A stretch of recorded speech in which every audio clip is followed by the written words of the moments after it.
Joining me now in the studio is Genesee County Sheriff Chris Swanson, who announced last week that he was putting in a bid for governor. Sheriff Swanson, thank you so much for joining me. Always, thank you. Talk to me a little bit. Why did you decide to run? You know, I've had a whole career of public service, helping people and teaching, at the University of Michigan, and just pouring into people is something that I've been built to do. And when you lead and when you inspire people and you have the results, when the opportunity comes to do more, I'm taking it and showing Michigan what's possible. Something that you mentioned last Thursday at your announcement, you said that you want to help people. Yeah. How have you helped people as sheriff here in Genesee County? You know, that's a great question, because there's a lot of people, especially in politics, that say what they're going to do, but they don't have receipts. So if you look at what I've been able to do, even as a sheriff, from calming things down when there's crisis, whether it's COVID or any kind of civil unrest, but also showing people proactively, protecting kids through Ghost and families, educating of what to look out for. And then, of course, Ignite, changing the way we've completely done jails, not only in this county, but the state and around the nation, bringing in people who can be messengers of goodwill, dropping crime and saving money. These are all things that people who are out there wondering, what am I going to get when I vote for governor? What is Chris going to bring? That's what people can look back for, and you help spread that message. Talk to me a little bit about the issues that Michiganders face right now. What is one thing that you would like to see change for people here in the States? Well, there's a lot that's a priority, but clearly public safety, education, and economy. Those are all the top, and each one of them, public safety, want to protect your families, your homes through not only statewide Ghost, but also how to protect people that are addicted or struggling with mental illness. And we've got services that need to be provided. When it comes to education, being an educator for 27 years, you have a wide range of things that can happen in the education world. Where's the focus? Where are the gaps? Meet with the experts to find out how we make it so everybody can learn equally and there's an equal playing field, leadership, and all the things that needs to happen, but also the economy. If you look at what's happening, I've read the stories today that eggs are $7 a dozen now. That impacts people. And I'm a business owner. I have been, in addition to all my government work. And I know that when you create small businesses, you help businesses that are already existing, you create new manufacturing, new industry. We talked about technological advancements, startup software companies. We have so many assets in Michigan to attract businesses. All those things are priority, and all of them have different key points that you're going to be seeing instantly on day one. You talk about attracting businesses. We've seen that we have lost people in this state. People have moved out. People aren't coming to Michigan. How would you entice people to stay or to come back? A lot of it is you have to have pride where you're at, and you have to know that there's opportunity. People will find and seek opportunity, and they also want to be where they're valued. I can see value. I can find value in everybody if that's what they want. And people leave many times because they think, oh, it's better over there. Michigan's an incredible spot for people to come, but we've got some work to do. There's a reason why we're 37th in the country when it comes to growth. There's a lot that's been done right, but there's a lot more to do. There's a reason why we have debt that's got to be cleared up. We have an economy, a balanced budget, but we also have gaps that we need to spend more money on, and we need to save more. Government efficiency, instead of just spending more money on projects, if they're not working, let's find a way to go readjust and put it towards things that can. A lot of it is people need to know that there's leadership in an area, and I'm coming into a time where 2026 is an open seat. You can see somebody who's full of energy and has a plan. That's what attracts people. It retains people, attracts businesses, and retains businesses. Speaking of that plan, something that you mentioned last Thursday during your announcement was that you wanted to create this liaison almost. So there's a connection between these communities into Lansing. Where did this idea come from? Accessibility. I know as a consumer, if I wanted to talk to somebody at the state of Michigan, and I'm just somebody who is not a sheriff but has a question, I pick up the phone. You know how difficult it is to talk to somebody to get an answer? And it's very frustrating. And I learned that when you create a pathway for people to get answers, they may not even like the answer, but at least they have an answer. It's to be unclear is to be unkind. And so in thinking about this path, like I did as a sheriff, how do you solve that? Well, there's 83 sheriffs in the state of Michigan. People know who their sheriff is. As a sheriff, I know people come down to my office asking for help.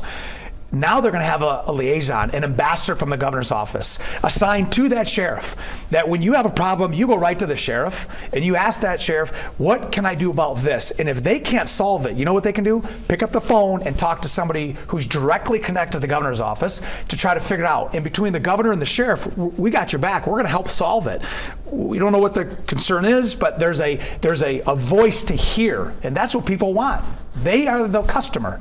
Do you believe that communication will help make people feel included and that their voice is being heard?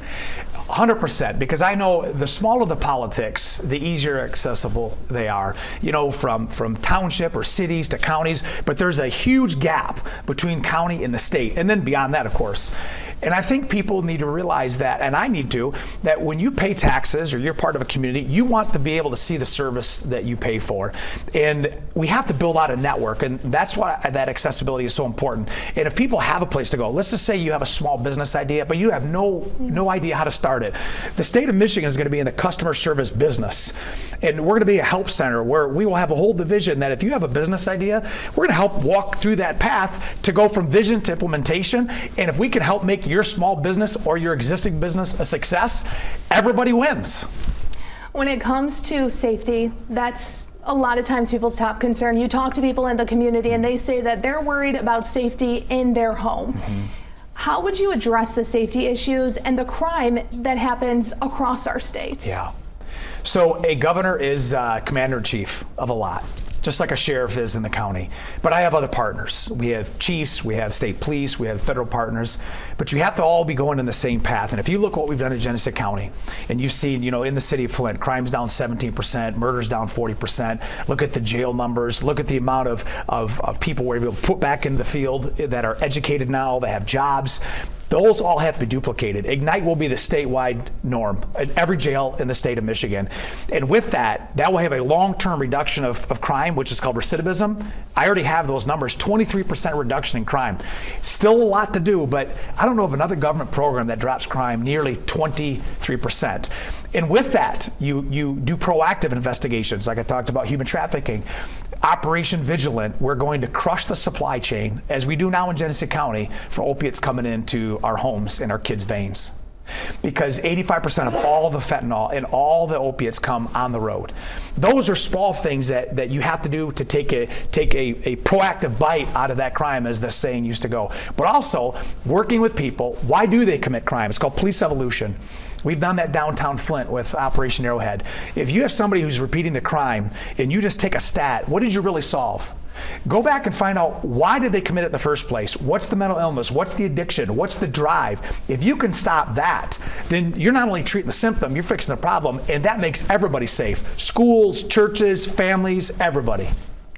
People know you here in Genesee County, but what about across the state? I mean, there's voters in the rural communities in northern Michigan and on the west side of the state, and even in Metro Detroit. How do you tell them about yourself and everything that you've done over these last few years? Well, clearly a platform like you have always provided gets that message out. People share. We live in a community and a society now where messages are shared all over.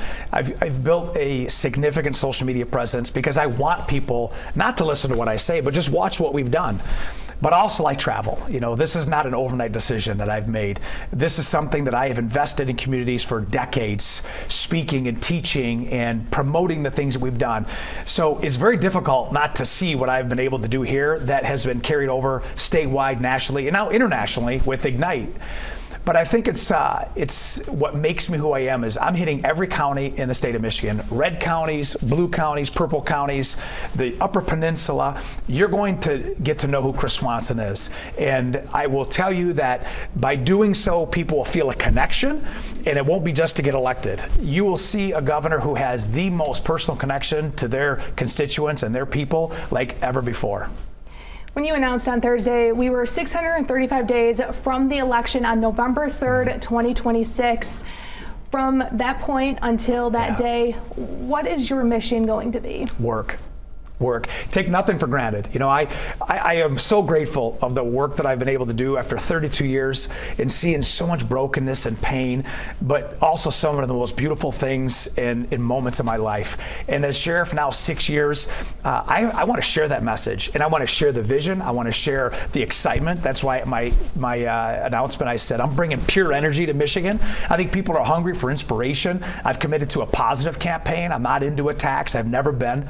But I think that the messaging of going across the state and letting people know that I'm not doing this to get something. I'm doing it because you deserve to know who can represent you.